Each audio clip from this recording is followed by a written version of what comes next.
base at instalasyon ng Air Force at nagsasagawa ng iba pang mga popular dagdag operasyon. Sumusunod po ang mga tagapagpatupad ng batas at nagpapanatili ng kapayapaan at kaayusan at nagsisiguro ng kaligtasan ng ating mamamayan at mga komunidad. Panghanay ng ating pambansang pulisya ng Pilipinas sa pamumuno ni Police Brigadier General Nestor Babagay Jr. ang kanyang kalikunan, Police Colonels Joel Casupanan, Victoria de la Peña Jr., Joel Bari, Azrani, Lucrecio Rodriguez Jr. at Joe de Mesa. Narito po ang mga kadete naman sa kilalang Philippine National Police Academy. Hinuhubog ang mga karakter ng mga kadete ito upang mamuno sa hinaharap ng nananaig ang paglilingkod, karangalan at hustisya. Gayon din bilang mga Diyos, responsable at respetadong mga public safety officer. Kasunod, ang Special Action Force na kanilang pangunahing maneuver unit ng kapulisan na nakatuon sa rapid deployment sa anumang lugar sa bansa, partikular sa mga sitwasyong may pambansa at internasyonal na implikasyon sa larangan ng kontra-terorismo, kontra-insurhensya, hostage rescue, civil disturbance management, search and rescue at iba pang espesyal na operasyon. Nariyan din po ang PNP Aviation Security Group, isang Special Operations Unit sa pangunguna ni Police Captain Ernesto Frogoso Jr. Kabilang din po sa hanay ng ating kapulisan ng Mobile Force, Battalion, SWAT at Highway Patrol Group na tinagurihan the Guardians of the Highway. Narito rin ang PNP Search and Rescue, Forensic Group at Civil Disturbance Management. Isinusulong ng ating kapulisan ang pangarapin o misyon na maging isang ahensya ng mga lingkod bayan na may kakayanan, epektibo at mapagkakatiwala ang pulisya sa pakikipagtulungan sa mga komunidad tungo sa pagtatamon ng tahimik, maayos at ligtas na kapaligiran upang pamuhayan at ganapan ng kalakalan. Isa naman po sa ating pangunahing tagapangalaga at tagapagtaguyod ng kaligtasan, kalibusan at seguridad sa ating karagatan at yamang dagat, ang Philippine Coast Guard na pinamumunuan ni Coast Guard Commodore Eduardo de Luna Jr.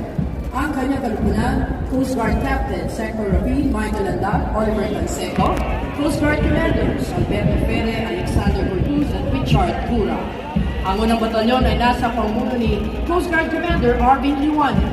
Pinalakas sa Republic Act 9993 of Philippine Coast Guard Law ang PCG pinangganap na Uniform and Armed Service attached to the Department of Transportation and Communications.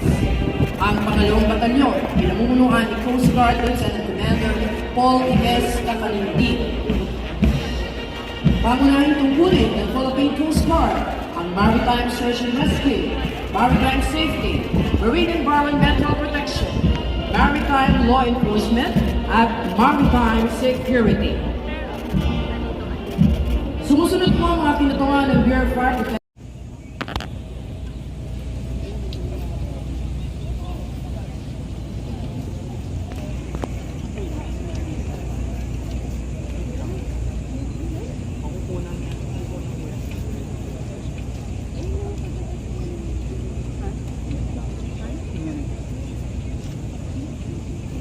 Atin ang saksihan ng pag-aalay ng bulaklak sa bantayo ni Dr. Jose Rizal.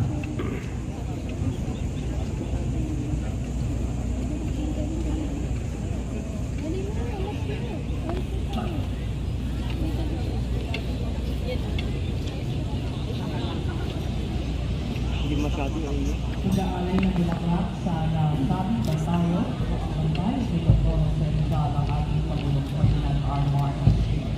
Makakasama ng ating Pangulo, sina Tagapangulo Lisa Guerrero Marquez, ng Pambansang Komisyong Pakasaysayan ng Pilipinas, at General Gomez Bauer Jr. puno ng kalugdan ng Sundatahang Lakas ng Pilipinas.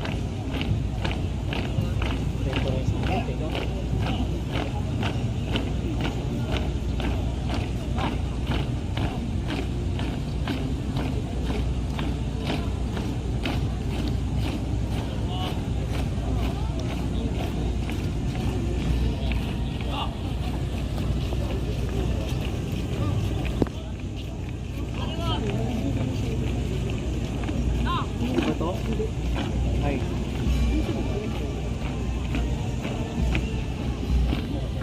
Hindi na.